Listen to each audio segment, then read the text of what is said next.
প্রিয়জনের সাথে ঈদ করতে ঢাকা ছাড়ছেন ঘরমুখো মানুষ। শুক্রবার ছুটির দিনে উপচে পড়া ভিড় কমলাপুর রেলওয়ে স্টেশনে। তবে আজ কোনো বিলম্ব ছাড়াই যথাসময়ে ছেড়ে যাচ্ছে সব ট্রেন। তাই স্বস্তিতে যাত্রীরা। অতিরিক্ত যাত্রীদের গন্তব্যে পৌঁছে দিতে 25% স্ট্যান্ডিং টিকিট দিচ্ছে রেলওয়ে কর্তৃপক্ষ, আরও জানাচ্ছেন ইয়াসিন রানা।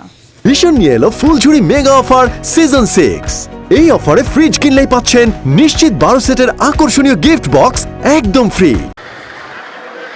মা, মাটি আর জন্মস্থানের টান, তাই শত ব্যস্ততা আর প্রতিকূলতা কাটিয়ে ফিরতেই হবে বাড়ি।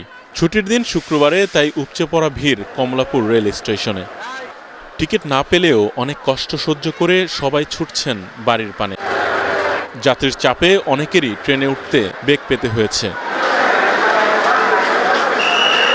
তবে পরিবারের সাথে ঈদ করতে এই কষ্ট কোনো ব্যাপারই নয় বলে জানান ঘরমুখো মানুষজন। স্ট্যান্ড বাই পাইছি, 480 টাকা নিচ্ছে, বাট তো যেতেই হবে যেভাবে হোক। গ্রামে যাচ্ছি ঈদ করতে, আমার তো ভালোই লাগবে। আর অনেকদিন পর বাসায় যাচ্ছি।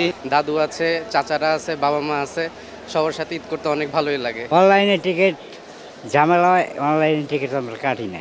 রেলের ব্যবস্থাপনা দেখে খুশি যাত্রীরা। যথাসময়ে ট্রেন ছেড়ে দেয়ায় অনেকেই ট্রেন মিস করেছেন। তবে ছাদে যেন যাত্রী উঠতে না পারে সেজন্য কড়া নজরদারি করছে রেল পুলিশ।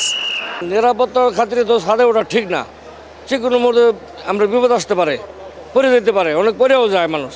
এই জন্য আমরা দেই না ছাদে উঠতে। কমলাপুর স্টেশনে অন্য বছর থেকে এই বছর একটু ডিফারেন্স লাগছে, একটা আলাদা লাগছে।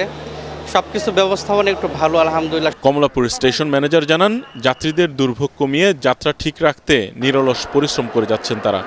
সবগুলো ট্রেন একদম জাস্ট ইন টাইম ছেড়ে গেছে, অর্থাৎ যথাসময়ে। আর আশা করছি সমাজের যাত্রীরা নিরাপদে তাদের নিজেদের গন্তব্যে পৌঁছতে পারবেন। ঈদের ছুটি শুরুর পর রেলপথে প্রতিদিন 2 লাখ যাত্রী গন্তব্যে পৌঁছাবেন প্রত্যাশা রেল কর্তৃপক্ষের। ইয়াসিন রানা, এটিএন বাংলা, ঢাকা।